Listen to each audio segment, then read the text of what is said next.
来看去年的年底，高雄市凤雄国中有老师在做导护指挥交通的时，伫路面互车弄到，伤甲真严重。代志发生东华路，家属是认为高雄市的教育局甲学校互相杀责任。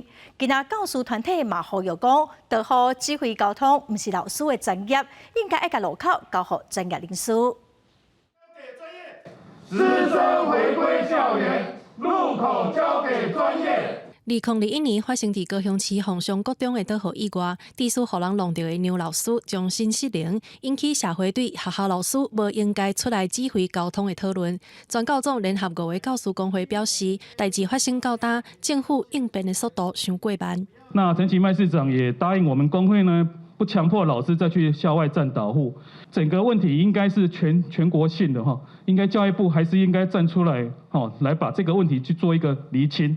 老师是基于爱心去站导护，但是这个爱心却让老师背负了很多的压力，比如说他的生命安全，还有后续如果发生交通事故，要背负刑事跟民事的责任。针对学校导护工课，全高中讲，交通甲教育方面都应该爱应变。除了路口设备科技执法以外，嘛应该爱备办课程，互职工受训。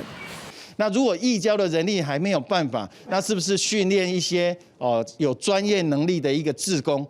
这些专业能力的一个志工他可能来自于各方面的一个人力来做这方面的一个人力的一个处理。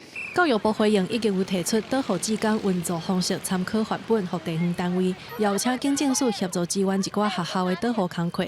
目前已经处理千外的路口，会继续改善，维护老师甲学生的安全。记者麦尚英、曾俊佑台北报道。